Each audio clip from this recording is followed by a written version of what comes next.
Everything I've seen in all the autopsies I've done of cancer patients, not one of them died of cancer. They died of liver failure, they died of cardiac failure, renal failure, all due to chemotherapy.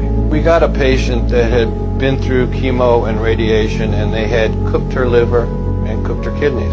We looked at the blood work and realized she had no organ function to speak of left. And I said, we can make her more comfortable, but the radiation treatment that they used on her has actually destroyed her organs. If you guys are someone like me who recently lost someone to cancer, or you know someone who's actually gone through this, I want you to watch this video very, very carefully, and I want you to listen to what this man has to say, because I'll never understand when these people are suffering and they're in pain.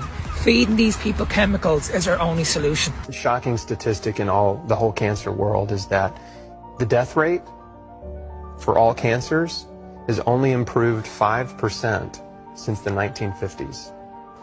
You know, I've dealt with so many people because I deal with, the sick and dying. And those who've had chemotherapy are wasted. They don't have the will to live. It's unbelievable. And yet everybody thinks they've got to take chemo. Why? Why don't they have some other treatment? Well, that's a long answer, but there's no money in nutrition, right? There's no money in diet and lifestyle medicine, and there's no money in prevention. And so our medical industry is driven by profit, and the biggest sources of profit are patented pharmaceutical drugs, chemotherapy drugs, and really the incentive is very simple. In order to make billions more dollars, all they have to do is come up with a new drug that works a little bit better than the current drug. One doctor said, you're not of any value to me. He said, yeah, the first oncologist I saw said, he was trying to talk me into chemo, but he said, listen, I'm not saying this because I need your business. I never went back to him. I don't need your business? Yeah. Because do they get a cut from these